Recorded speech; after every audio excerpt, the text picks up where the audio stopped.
18 जोर content warning वयस्कों के लिए चेतावनी। ये कहानी केवल 18 वर्ष से अधिक आयु के दर्शकों के लिए है। इसमें कुछ दृश्य, भाषा या विषय हो सकते हैं जो बच्चों के लिए उपयुक्त नहीं हैं। कृपया विवेकपूर्वक देखें और सुनें। Senior brother, stop it. You are the villain एक पूरी तरह से काल्पनिक कथा है। इसमें दर्शाए गए सभी पात्र, स्थान और घटनाएं केवल लेखक की कल्पना का परिणाम हैं। इनका किसी भी वास्तविक व्यक्ति, समाज, संस्कृति, धर्म या परंपरा से कोई संबंध नहीं है। इस कहानी का मकसद सिर्फ और सिर्फ मनोरंजन है। हमारा किसी भी व्यक्ति, धर्म, समाज या संस्कृति की भावनाओं को ठेस पहुंचाने का कोई इरादा नहीं है। यदि आपको इस कहानी का कोई हिस्सा असंगत या अनुचित लगे, तो कृपया इसे एक मनोरंजनात्मक और काल्पनिक रचना के रूप में ही लें। इस कहानी का संपूर्ण श्रेय मूल लेखक को जाता है। हम केवल इसे अपनी आवाज, वीडियो और इमेज जनरेशन के माध्यम से प्रस्तुत कर रहे हैं। हमारा समर्थन करें, support us.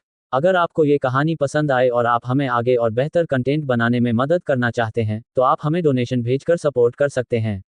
Donation UPI ID description box में है। आपका हर छोटा सा सहयोग हमें और भी बेहतरीन कहानियां लाने की ताकत देता है।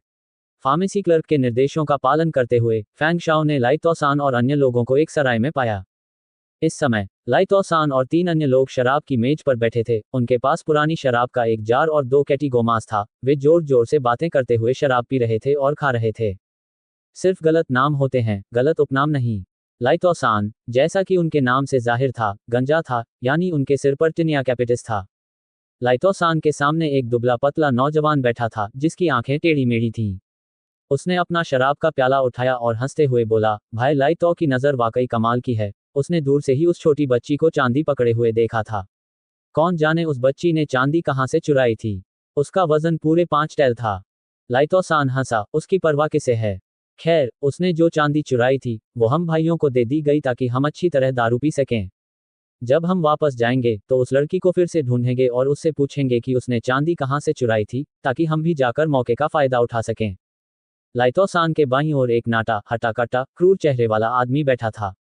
उसने हंसते हुए कहा, हे, और कहा, लेकिन बात तो यह है कि वह छोटी बच्ची कितनी दयनीय है। आखिरकार उसने इतनी चांदी की सिल्ली चुरा ली और हम भाइयों ने उसे छीन लिया। लेकिन हम भाई दयालु हैं, इसलिए भी कि हमने उसकी चांदी ही छीन ली। अगर कोई और होता तो उसे पूरा का पूरा किसी वेश्यालय में बेच देता। अरे बुढ़िया पांचवी, हम दाव वाले चोर हैं।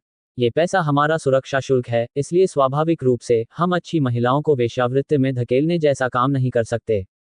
जब वह छोटी बच्ची सुरक्षा शुल्क नहीं दे पाएगी, तभी हम सोचेंगे कि उसे वेश्यालय में बेचा जाए या नहीं। लाई तोसान के दाहिनी ओर बैठे एक गोरे रंग रूप लेकिन थोड़े कामुक व्यवहार वाले युवक ने ठहाका लगाते हुए कहा। तभी अचानक एक हाथ शराब की मेज की ओर बढ़ा और शराब का जार उठा लिया। चारों आदमी एक साथ चौंक गए, फिर हाथ बढ़ाने वाले की तरफ देखा तो एक सुंदर युवक, जिसका चेहरा बर्फ जैसा था, दिखाई दिया। युवक ने शराब का जार उठाया और कई घूंट गटक लिए, फिर भौहें चढ़ाकर बोला, ये कैसी घटिया शराब है। इसका नशा इतना कम है, शायद 3 जार पीने के बाद भी मैं नशे में न होऊं। लाई तोसान और अन्य लोग काफी देर तक स्तब्ध रहे, उसके बाद वे होश में आए। नाटे, हटे-कट्टे आदमी ने जोर से मेज पर हाथ पटकते हुए कहा, पापा। और गुस्से से बोला, अंधे मूर्ख, तुम कौन होते हो अपने महान गुरु के लिए मुसीबत खड़ी करने की हिम्मत। जल्दी से वो शराब नीचे रख दो। हालांकि युवक ने पहले उस आदमी की मुट्ठी पर नजर डाली, फिर अचानक पूछा, उस छोटी लड़की पर जो चोटें हैं, क्या वे मुख्य रूप से आपकी पिटाई से आई हैं।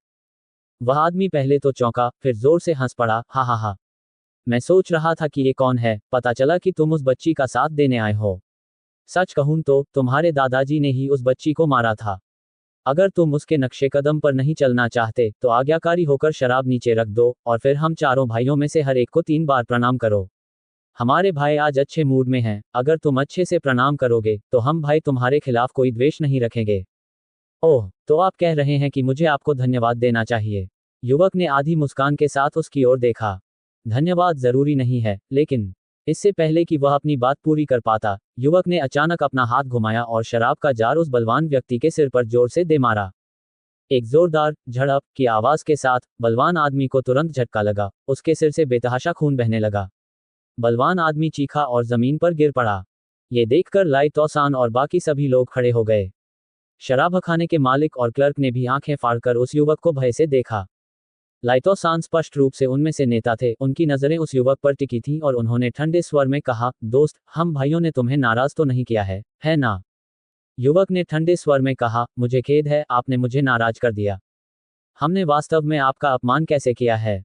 युवक ने मेज पर रखी शराब और मांस की ओर इशारा करते हुए कहा, तुमने मेरे पैसे खर्च किए, शराब खरीदी, मांस खरीदा, यहाँ खूब खाया, और बाद में मुझसे पैसे भी वसूलना चाहा। तुम्हें क्या लगता है कि तुमने मुझे नाराज किया है या नहीं? पहले तो वे लोग चौंके, फिर अचानक उन्हें सब समझ में आ गया। गोरे रंग रूप लेकिन कामुक व्यवहार वाले उस युवक ने कहा, यार, ये पैसे हमने नहीं, उस बच्ची ने चुराए हैं। हमने ये पैसे छीने हैं, जो तुम्हारा बदला माना जा सकता है। क्या ये बिल्कुल नासमझी नहीं है कि तुम सही गलत में फर्क किए बिना लोगों को पीटना शुरू कर दो? शायद युवक के क्रूर कार्यों ने उन्हें भयभीत कर दिया था, इसलिए उनकी आवाज का लहजा उस बलवान व्यक्ति की तुलना में अधिक विनम्र था। आखिरकार, ये युवक एक नया चेहरा था और लाई तोसान और बाकियों को नहीं पता था कि उसके पीछे कौन है। अगर उन्होंने अनजाने में किसी ऐसे व्यक्ति को नाराज कर दिया जिसे वे भड़का नहीं सकते थे, तो उनके अच्छे दिन खत्म हो जाएंगे। यही उनका जीवन दर्शन था। वे अपने से कमजोर लोगों पर मुक्का चलाने का साहस रखते थे और अपने से बलवान लोगों के सामने बिना किसी हिचकिचाहट के आत्मसमर्पण भी कर सकते थे। युवक ने उन्हें तिरस्कार से देखा, फिर आखिरकार लाई तोसान की ओर देखा और ठंडे स्वर में कहा, उस छोटी बच्ची की चांदी मैंने दी थी। तुमने मेरी दी हुई चांदी छीन ली, यानी मेरी भी। मुझे डर है कि आज मुझे तुम्हें एक अच्छा सबक सिखाना होगा, कहीं ऐसा न हो कि तुम बाहर जाकर लोगों को नुकसान पहुंचा दो। ये शब्द कहते ही उन आदमियों को तुरंत समझ आ गया कि इस मामले का अंत अच्छा नहीं हो सकता। ये लोग निर्णायक भी थे, उन्होंने तुरंत स्टूल उठाए और उस युवक पर फेंक दिए। Dot dot dot. एक पल बाद, चारों आदमी जमीन पर पड़े लगातार कराह रहे थे। उन्हें उम्मीद नहीं थी कि यह कमजोर सा दिखने वाला सुंदर लड़का लड़ाई में इतना माहिर हो सकता है। एक ही बार में चारों जमीन पर गिर पड़े। लेकिन वह युवक चूहों की तरह उनके साथ खेल रहा था। वह उन्हें सीधे पीट सकता था ताकि वे फिर से खड़े न हो सकें, लेकिन उसने जानबूझकर अपनी ताकत रोक रखी थी। लाइतोसान और बाकी लोगों के गिर जाने के बाद वे फिर से ऊपर की ओर दौड़े, और ऊपर की ओर दौड़ने के बाद फिर से नीचे गिर पड़े। कई बार दोहराने के बाद आखिरकार उन्हें समझ आ गया। ये युवक ऐसा व्यक्ति था जिसे वे पराजित नहीं कर सकते थे। लाइतोसान जमीन पर लेट गया, खड़ा नहीं हो पा रहा था, लेकिन वह गालियां देता रहा, बच्चे, तू मुसीबत में है, बड़ी मुसीबत में। जब मेरा भाई वापस आएगा, तो तुझे जरूर इसकी सजा देगा। युवक लापरवाही से एक स्टूल पर बैठ गया और यह सुनकर केवल मंद मंद मुस्कुराया। जिस भाई के बारे में आप बात कर रहे हैं, क्या वह ये चेन हो सकता है, जो ताइवेई संप्रदाय में शामिल हो गया है? लाइतोसान के चेहरे पर विजय के भाव थे। तो तुम भी मेरे भाई का महान नाम जानते हो। अगर ऐसा है, तो तुम जल्दी से हम भाइयों से माफी क्यों नहीं मांग लेते और फिर 100 या 80 तैल चांदी क्यों नहीं दे देते? अगर तुम अपनी माफी में ईमानदारी दिखाते हो, तो हम भाई बीती बात को भूल जाएंगे। युवक आगे बढ़ा, फिर अचानक लाइतोसान की जांघ पर पैर पटका। धड़। लाइतोसान खुद को रोक नहीं पाया और एक दिल दहला देने वाली चीख निकली, जिससे वहां मौजूद सभी लोग सिहर उठे। युवक नीचे बैठ गया, लाइतोसान को देखा और ठंडे स्वर में बोला, क्या तुम नहीं चाहते कि तुम्हारा भाई तुम्हारा बदला ले? फिर मैं तुम्हें यह मौका देता हूं। याद रखना, मेरा नाम फैंग शाओ है, और जब तुम अपने भाई से शिकायत करो, तो ध्यान रखना कि नाम गलत न हो। आप। लाइतोसान ने पहले तो अपने दांत पीस लिए, कुछ कहना चाहा, लेकिन तभी प्रेरणा की एक चमक ने उसे झकझोर दिया, और एक संभावना जो उसने सोचने की हिम्मत नहीं की, उसके दिमाग में उभर आई। क्या आप ताइवेई संप्रदाय के महान शिष्य, हाल ही में नियुक्त संत फैंग शाओ हैं? लगता है मुझमें अभी भी कुछ प्रसिद्धि बाकी है।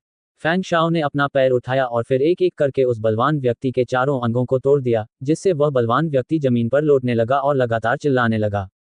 फैंग शाओ ने अपना सिर घुमाया, पुरुषों की ओर देखा और व्यंग्यात्मक लहजे में कहा, मेरे ताइवेई संप्रदाय के नाम का उपयोग करके बाहर बुराई करने की हिम्मत तुम लोगों में वाकई बहुत है। लाइतोसान, चिंता मत करो, तुम्हारा भाई, मैं तुम्हें जरूर अच्छी तरह से अनुशासित करूंगा, आखिरकार मैं उसका वरिष्ठ भाई हूं। ये सुनकर लाइतोसान की दृष्टि धुंधली हो गई। अब तो लगता है उसका अपना भाई भी फंस जाएगा। फैंग शाओ ने उन आदमियों से निपटने के बाद शराबखाने के मालिक की तरफ एक चांदी की सिल्ली फेंकी और कहा, इन्हें बाहर निकाल दो। अगर कोई पूछे, तो बस इतना कहना कि ताइवेई संप्रदाय के फैंग शाओ ने ही इन्हें पीटा था। और अगर इस शहर में किसी और ने मेरे ताइवेई संप्रदाय के नाम पर कोई लापरवाही बरतने की हिम्मत की, तो तुम लिंगलोंग मंडप में जाकर शिकायत कर सकते हो। अगली बार आने पर मैं इन सब से निपट लूंगा। बोलने के बाद फैंग शाओ बिना पीछे देखे चले गए। फैंग शाओ ने कभी सोचा भी नहीं था कि पहाड़ से नीचे उतरकर कुछ खरीदने भर से ऐसी घटना घट जाएगी।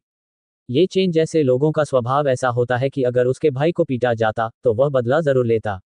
कौन सही था और कौन गलत, यह उसकी चिंता का विषय नहीं था। यही भाग्य के बच्चे की विशेषता थी, वह और उसके भाई हमेशा सही होते थे। उनसे तर्क करने की उम्मीद मत रखें। इन आदमियों को पीटने से पहले फैंग शाओ ने कुछ अहम बिंदुओं पर विचार किया था। ये स्पष्ट था कि ये चेन के साथ उसकी दुश्मनी शायद अपरिहार्य थी, और जो व्यक्ति भाग्य के बच्चे का दुश्मन बनता है वह खलनायक के अलावा और क्या हो सकता है। फैंग शाओ को स्पष्ट रूप से लग रहा था कि यह घटना शायद नियति में ही घटित हुई थी। उसकी और ये चेन की दुश्मनी तय थी, उनकी शिकायतें और गहरी होंगी, सुलझेंगी नहीं। इसके अलावा फैंग शाओ को कुछ और बातें भी समझनी थी, जैसे कि भाग्य में बदलाव किस पर निर्भर करता है। कल समारोह के दौरान मास्टर किंग यांगजी ने चुपके से ये चेन का पक्ष लिया, जिससे एक बार ये चेन का भाग्य बैंगनी से सुनहरे रंग में बदल गया था। लेकिन जब फैंग शाओ ने उसे हरा दिया तो ये चेन का भाग्य अपने पिछले स्तर पर लौट आया, यहाँ तक कि पहले से थोड़ा कमजोर भी। और जब ये चेन ने रक्त शोधन तलवार खो दी तो उसका भाग्य फिर से गिर गया, पिछले गहरे बैंगनी से हल्के बैंगनी में बदल गया। इसके आधार पर फैंग शाओ ने अनुमान लगाया कि ये चेन के भाग्य का स्रोत सबसे पहले उसके संबंधों में और दूसरा बाहरी वस्तुओं में निहित है।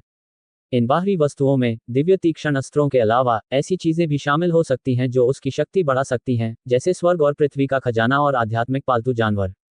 और फैंग शाओ की जुबानहुआन उपन्यासों की समझ के आधार पर कुछ ऐसी चीजें भी हो सकती हैं जिन्हें केवल भाग्य का बच्चा ही सक्रिय कर सकता है, लेकिन दूसरों के लिए पूरी तरह से बेकार है। जैसे कि एक शब्दहीन स्वर्गीय पुस्तक जिसे हजारों सालों तक कोई नहीं समझ सकता है, जो भाग्य के बच्चे के हाथों में एक सर्वोच्च साधना तकनीक बन जाएगी।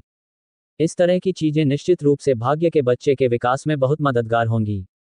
जहां तक अपनी किस्मत बदलने की बात है, फैंग शाओ के मन में भी एक स्पष्ट सा अनुमान था, लेकिन उसके पास इसे साबित करने के लिए फिलहाल कोई सबूत नहीं था।